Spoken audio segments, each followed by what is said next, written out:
हिंदुस्तान का वह बौद्धिक, व्यवसायिक बौद्धिक वर्ग नाम भी नहीं जानता होगा। आजादी के बाद मैं कहता हूं, इस देश का नायक, उस कालखंड के नौजवान जब ये सवाल उठाते थे, जिसमें कर्मवीर सत्यदेव सिंह जी भी थे, ये सवाल उठाया, क्या गांधी आजादी के बाद जिस आजादी की बात आप करते हो, आजादी मिलेगी तो क्या मादरे वतन दो भागों में बटेगा क्या? देश का बंटवारा होगा क्या? आजादी का नायक पूरा हिंदुस्तान मानता है, मतभेद हो सकते हैं, खास तो मेरा मतभेद है और डंके की चोट पर कहता हूं मेरा मतभेद है। उस नायक ने कहा था, इस परिसर में पढ़ने वाले पढ़ाने वाले नौजवान विद्यार्थियों, इस देश का बंटवारा मेरी लाश पर होगा। लाश बाद में बनती है, बंटवारा पहले होता है। सारा हिंदुस्तान आज डॉक्टर अम्बेडकर को भगवान की तरफ पूजता है, पूजना भी चाहिए। या देश का बंटवारा हो रहा था तो डॉक्टर अम्बेडकर की बात को स्वीकारा गया क्या? किस आधार पर इस मुल्क का बंटवारा हुआ? आज के विद्यार्थी को पढ़ाया जाता है क्या? खैर, एक निवेदन, जिस महापुरुष की बात के आजादी के बाद एक ही फैशन इस देश में चला, चाहे वो विद्यालय हो, चाहे कोई संस्थान हो, एक समूह बनाओ और प्रबंधक के खिलाफ नारा लगाओ, हमारी मांगे पूरी हो चाहे जो मजबूरी हो। तुम्हारे पिता के घर में 4 रोटी की व्यवस्था करने की क्षमता हो तो देश ने सिखाना शुरू कर दिया, बाप के सामने खड़े हो जाओ, हमारी मांगे पूरी हो चाहे जो। यह नहीं सिखाया गया। विद्यार्थियों, तुम्हारे पिता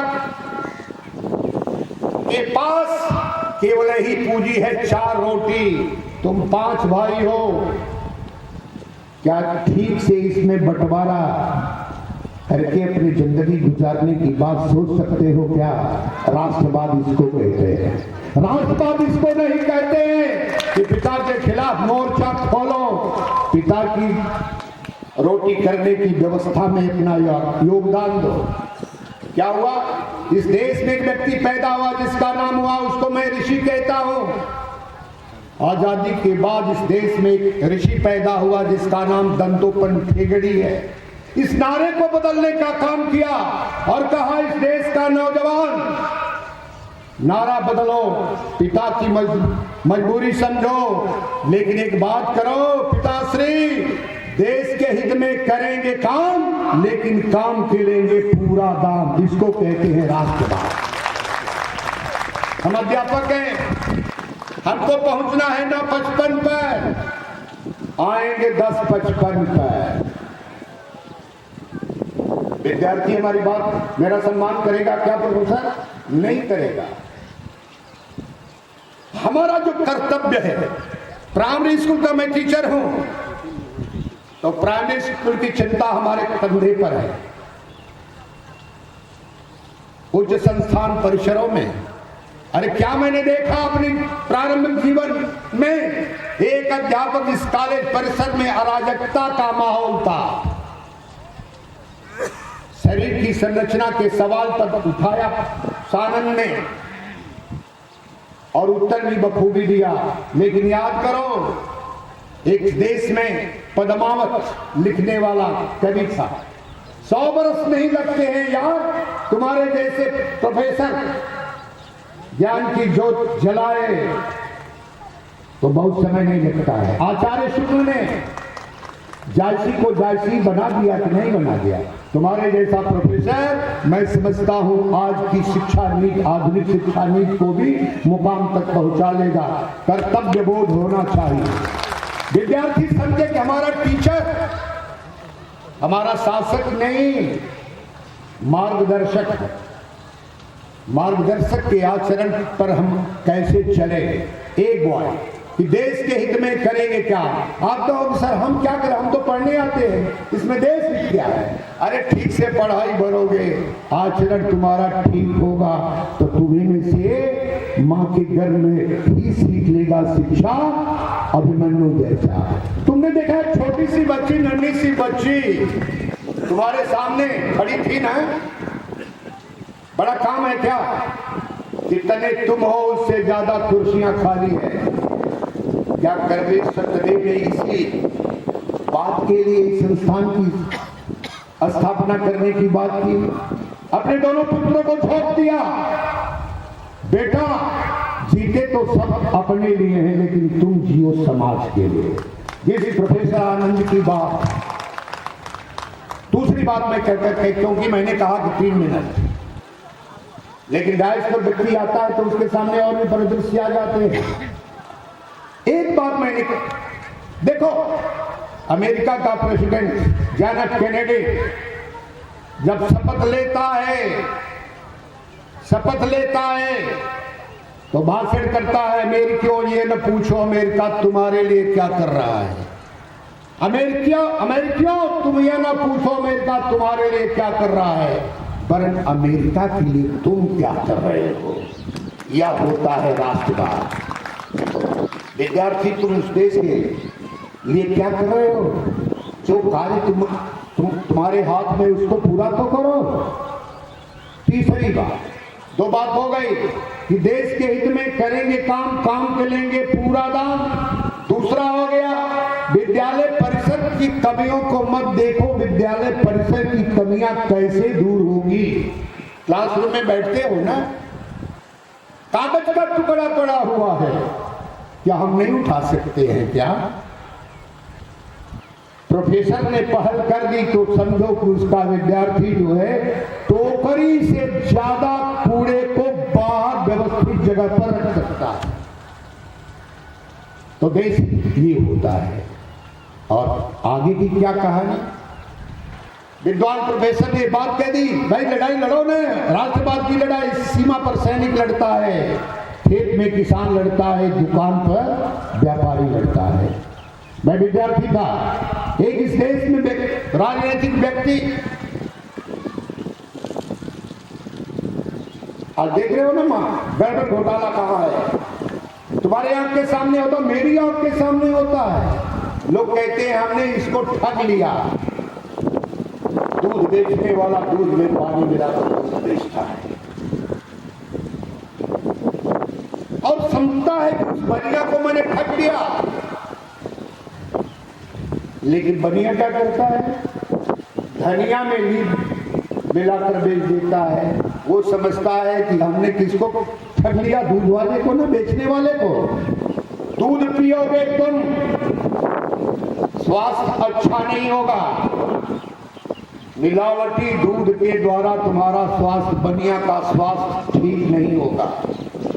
और मिलावटी मसाला खाने के चलते ग्वाले का भी स्वास्थ्य, ठगा तो एक दूसरे को, लेकिन न ग्वाला ठगा गया न बनिया ठगा गया इस भारत का स्वास्थ्य। जो भारत का स्वास्थ्य ठगता है, सवाल किसका है। और मातृभूमि, इस देश में बड़े बड़े लोगों ने कहा कि भाई हिमालय के वादियों में तो घास नहीं उगती है, लेकिन देश के मालिक वही बने। कहा जाता है, रोज अखबारों में, टीवी चैनल में आप देखते हो, इस देश की आजादी कांग्रेसियों ने दिलवाई। आज का नौजवान पढ़ता है, आज का कल का होने वाला अध्यापक पढ़ाएगा। औरंगजेब सेकुलर था, ये सारे मुद्दे हैं। मैं ये कहना चाहता हूं, और बात क्या हो रही, देश की लोकतांत्रिक व्यवस्था।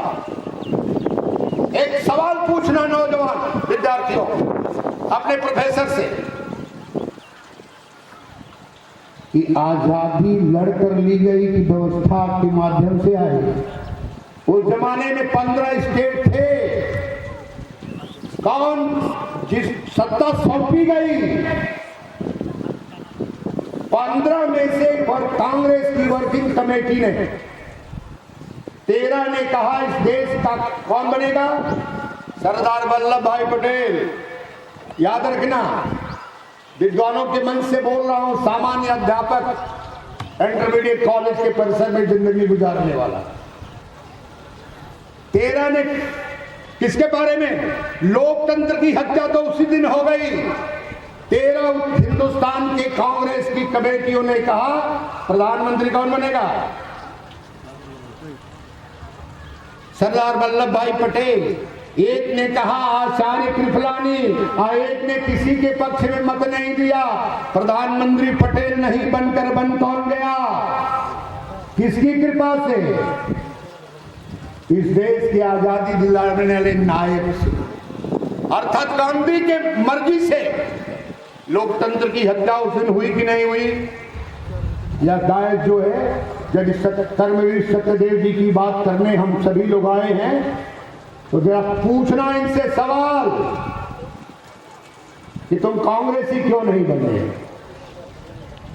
कृपलानी के, आचार्य देव के अनुयायी क्यों बन गए? मेरे मित्रों, मैं कहना चाहता हूं, एक भाव विद्यार्थियों रखो, काम की कमी नहीं है। अब थोड़ा टाइम लगेगा, कभी तुम्हारा परिचय बुलाए तो मैं तुम्हारे सामने बैठकर तुम्हारे साथ रखकर बात करूंगा, क्योंकि तुम भी उठ चुके हो और नायक भी परेशान है।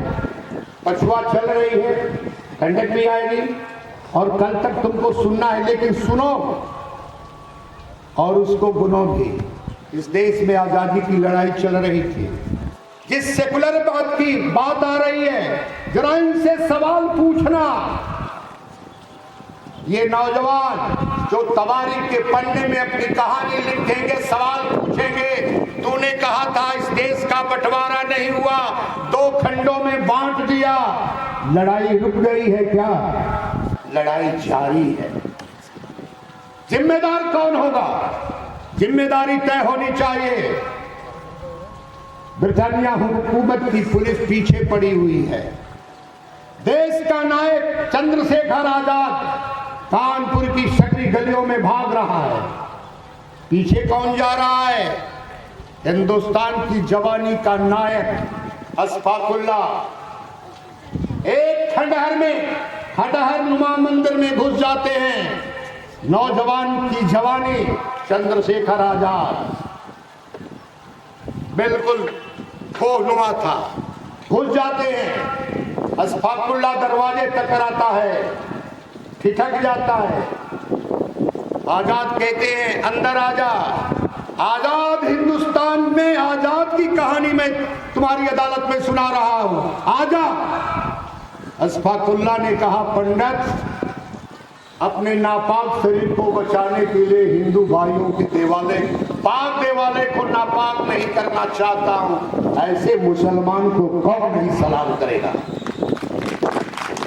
हाथ में है, हाथ में हथकड़ी, पांव में बेड़ी है।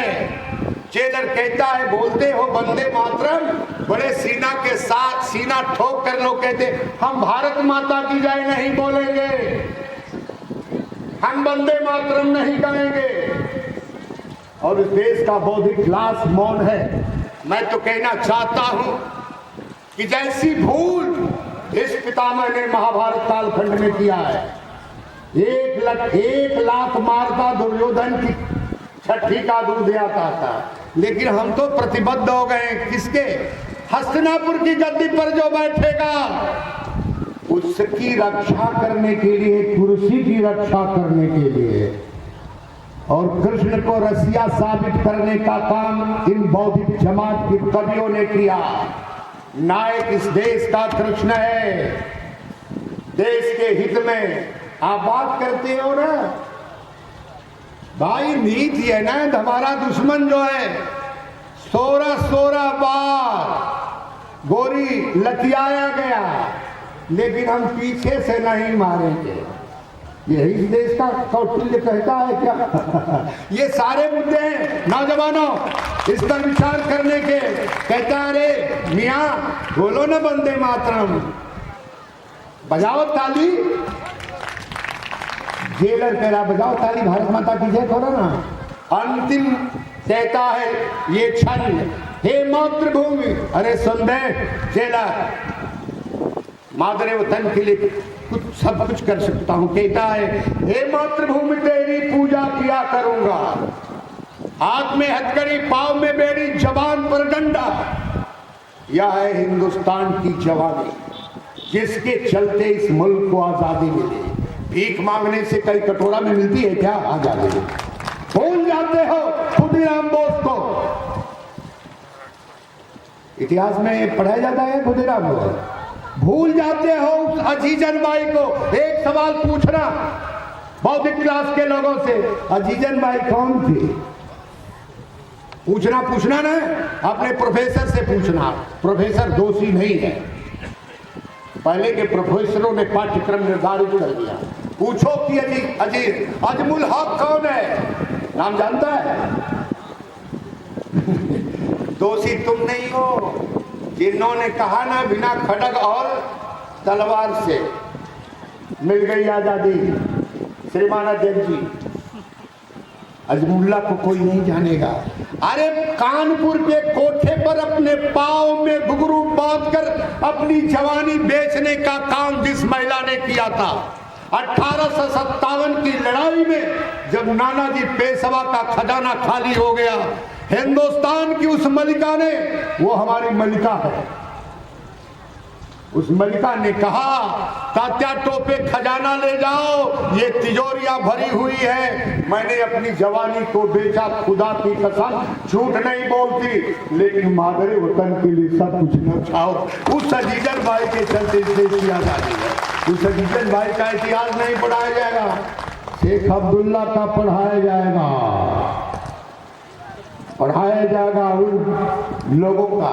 इसलिए फाकुला की इन पट्टियों को विद्यार्थी मित्रों और तुम में हम में कोई अंतर नहीं। क्वालिटी तुम्हारी, प्रोफेसर की क्वालिटी और तुम्हारी क्वालिटी में गुणात्मक कोई अंतर नहीं, केवल मात्रा का अंतर है। जैसे सोना होता है, अंगूठी बना लेते हो तो बोलते हो सोना की अंगूठी है, लेकिन सोना आज गीता की तरह जो है अंबेडकर का नाम लिया जा रहा है, लेकिन अंबेडकर जो लिखा है उसको बताने वाला मन से कोई नहीं है। भारत का बंटवारा क्यों हुआ तो किस आधार पर हुआ? देख, दो भाई हो तुम्हारे पिता के नाम से 2 बीघा खेत है, दोनों पे 1 बीघा मिलता है ना, एक को 1.5 बीघा मिलेगा, एक को 5 मंडा मिलेगा। इसका जवाब कौन देगा? इसका जवाब ढूंढा जाना चाहिए। हिम्मत करो कि तुम्हारे साथ छल हुआ है, आबादी के आधार पर बंटवारा हुआ, लेकिन हुआ क्या? आबादी वाला यहां रह गया, उसका रकबा भी दे दिया गया पूरब में और पश्चिम में। इस सवाल को कौन ढूंढेगा? इसका कर्तव्य जान दो। आप प्रोफेसर हो मनोविज्ञान के, पढ़ाओ ना, मनोविज्ञान पढ़ाओ, लेकिन नौजवानों को तैयार तो करो कि भी शंकर राय ने गलती की थी तो दम तो होना चाहिए। ये होता है प्रोफेसर, ये होता है अध्यापक। रासबिहारी बोस, गांधी ने अपने ऑटोबायोग्राफी में लिखा है, प्रोफेसर आनंद को कहता हूं, बड़े विद्वान हो, गांधी ने एक बार कहा है दुनिया का, मैंने हिंदुस्तान का सबसे कावर्ड कौन है? अध्यापक है। मैं विद्यार्थी जीवन से कहता रहा कि काश गांधी जान पढ़ लिए होते प्रोफेसर, एक सामान्य अध्यापक रासबिहारी बोस को, जिसने सुभाष को सुभाष बना दिया, तब विचार करना चाहिए था। इन शब्दों के साथ हम विद्यार्थियों, इस श्रोता समूह को प्रणाम कर रहा हूं। अब कहोगे जी आप बूढ़े आदमी, हम नौजवान को, अरे जानते हो एक बार साधुओं की जमात बैठी थी और इस देश का वेद व्यास कथा सुना रहा था। उसी बीच में 5 वर्ष से कम उम्र का उसका पुत्र आता है सुखदेव, नंदधड़न, पूरी जमात खड़ी हो जाती है। सुखदेव के आगमन पर व्यास भी, हिंदुस्तान का व्यास, ज्ञान का देवता भी खड़ा होता है। अब सुखबगाहट हो गई, कि मानी मुलायम सिंह जी ने अपने बेटे को बना दिया, फलाने ने अपनी बेटी को बना दिया, यानी व्यास जो है ना राजनीति कर रहा है। अब उसका बेटा 4 वर्ष का लंबे इतना वो कुछ जानता नहीं तो खड़ा हो गया। व्यास ने उत्तर दिया था, विद्यार्थी मित्रों, मैं तुमको इसलिए नमस्कार करना चाहता, तुम्हारे धीरज को सलाम कर रहा हूं। इतनी देर होने के बावजूद भी तुम बैठे हो, तो क्या तुम श्रेष्ठ नहीं हो क्या? मैं समझता हूं तुम श्रेष्ठ हो, इसलिए तुमको प्रणाम कर रहा हूं। ये श्रेष्ठता कायम करो, अपने प्रोफेसरों पर विश्वास करो और उनसे प्रश्न पूछने का मद्दा करो, मद्दा रखो। मद्दा कैसे रखोगे? किताब पढ़ोगे तब ना। इन्हीं शब्दों के साथ श्रीमान स्वर्गीय सत्यदेव जी को एक बार फिर प्रणाम करता हूं।